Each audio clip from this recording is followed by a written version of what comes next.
subhanahu wa ta'ala is the greatest. He does not need your ibadah, does not need your concentration. Allah is not waiting for your charity.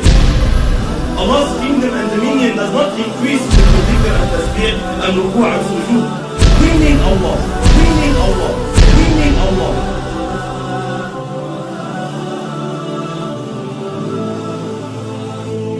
The issue of salat, the problem that we are facing with salat is that salat has to do with spirituality. It has to do with feelings that come through your heart and thoughts that come through your mind.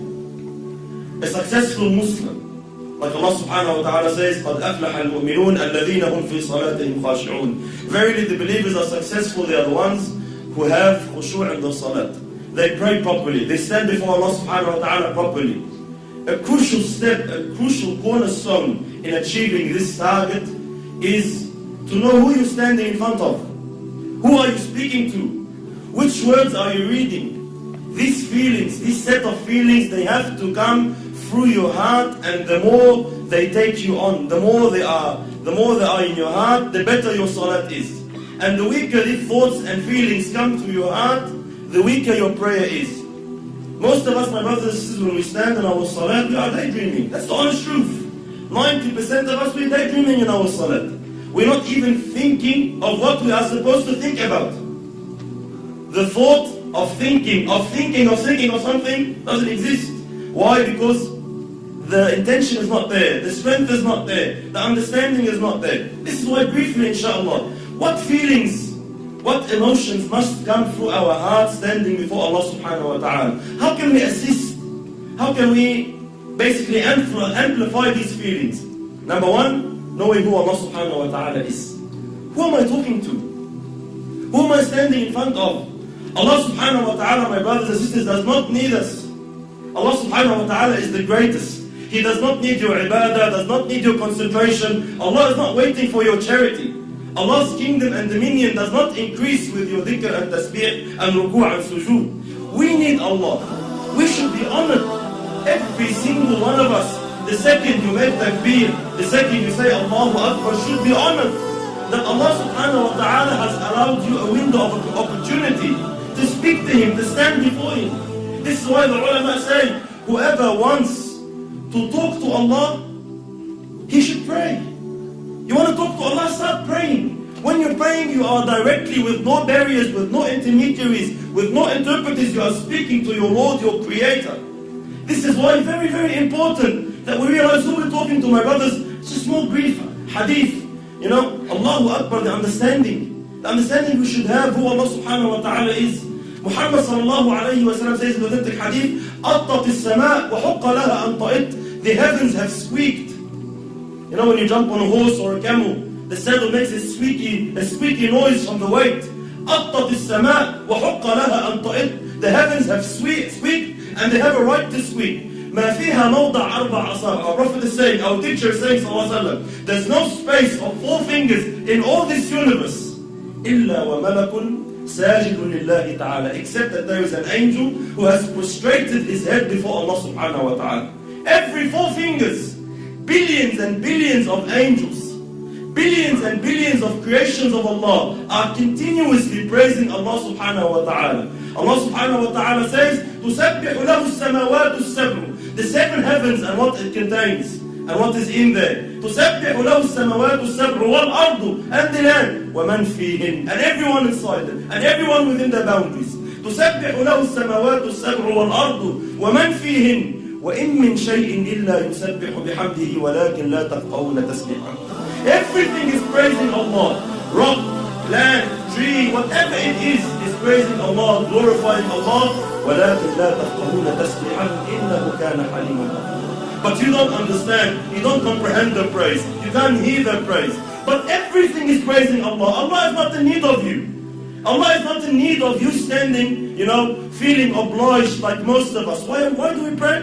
Majority of us, my brothers, we pray to offload the obligation. Alhamdulillah, I finished my salat. If you come and stand before Allah with this intention, are you unaware that Allah subhanahu wa ta'ala knows exactly what is going through your heart at that stage? When you come and say, I just want to get dhuhr over and done with. These feelings that come to us, we don't say them in public. No one comes and says, Allah, خلصنا بقى, let's pray. No one says that. No one says to his man, Allah, get over and done with, خلص الدنيا. We say, let's go pray. Though in my heart, Allah, please, let's go over and done with. This feeling that I'm praying just to offload the burden of salat is not the right feeling you should have. You should be honored, my brothers and sisters, wallahi, in issues of dunya. When we deal in our dunya here, with human beings like us, wallahi, subhanallah, if you stand in front of someone you're afraid of, like a judge in court, or a bully of some sort in Auburn, or a president, a prime minister, an ASIO agent, wherever you stand in front of, what happens to you naturally, without no motivation, without no one to have to give you a 7-step course on how to fear him? Naturally speaking, subhanallah, your heart starts pounding. You feel something. When you stand in front of the judge and he's about to announce the decision whether you'll got 15 years in jail or not, your heart starts pounding naturally. No one needs to give you a course. Why? Because we are aware who this person is. I know who he is. I know what authority he has. I know what he can do. I know what he can decide now. He can wreck my life. And because I know this, naturally the feeling, the emotion comes naturally. The problem is when we deal with Allah, these feelings do not exist. You stand before Allah and you're daydreaming. We all know Allah knows what's in your heart. يَعْلَمُ السِّرَّ وَأَخْفَى. But it does not move anything in you. Every blue moon, every now and then, maybe in Ramadan when you're feeling down, something that you're going through trouble with your family, you want to get married, you get some emotion. Other than that, our salat is just far off where it should be. Why? We are unaware who you are standing in front of. The understanding that Allah now subhanahu wa ta'ala has allowed you to speak to Him. Wallahi, my brothers and sisters, wallahi, we see Muslims in this dunya, they get to meet a sinner. Let's say an actor or an actress or a pop star of some sort. And they are so overwhelmed by the fact that they had an opportunity to get his signature or her signature. They're just so overwhelmed. They would say, they'll be speechless. I'm actually standing in front of you, I can't believe it.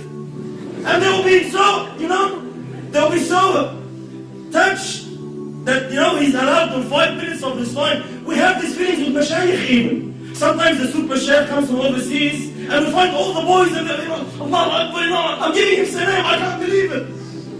Subhanallah, every time I see such a situation, it always reminds me of Allah. Subhanallah, who is this person? Regardless, all ranks preserved. Who is this person? The Shaykh once said, imagine if you were to meet Muhammad sallallahu alayhi wa sallam, what would you feel? Imagine if Rasulullah said, I'll give you 5 minutes of my time, come meet me. What would you think? Would you daydream? Would you be sitting with Rasulullah thinking of your wife? Would you be sitting in front of Muhammad sallallahu alayhi wa sallam thinking about work? No way on earth. Why? Prophet of Allah is he. You'll be taken. You'll be absorbed in the discussion. But subhanallah, we stand before Allah every day 5 times daydreaming. Why? We are unaware who Allah subhanahu wa ta'ala is. And how patient is Allah? How merciful is Allah subhanahu wa ta'ala, my brothers? Imagine Allah subhanahu wa ta'ala knowing, seeing what's in your heart. He gave you everything. He gave you the wife you're busy with. He gave you the husband you're busy with. He gave you the job you're thinking of. He gave you everything you're thinking about that's distracting you from Him. And He knows that, and He is patient with you. He is Halim subhanahu wa ta'ala. He still accepts you. He still allows you. Subhanallah. Imagine a prime minister allows a peasant to come and meet him for 5 minutes. Says, alright, you have problems, come. I'll allow you to meet the prime minister. But the peasant comes, he enters the office, and he starts playing with things around in the office, forgets about the prime minister. What will happen to this guy? He'll be banned. You will never ever have a chance to meet the Prime Minister again. Why? You're an idiot. We allowed you the chance, we opened the door for you, and you don't want to present your situation. You don't want to say anything. You get busy with something else. Why did you come? Likewise, imagine Allah subhanahu wa ta'ala, the King of Kings, 5 times a day allows you an opportunity to speak to Him, to complain to Him, to beg of Him, to ask of Him, and you are daydreaming. And Allah subhanahu wa ta'ala still allows you. Allah doesn't ban you. Allah doesn't say, this guy is disrespectful. No, Allah is patient. Allah waits subhanahu wa ta'ala. You will understand. You will come back. So very, very important. Step 1, who Allah subhanahu wa ta'ala is.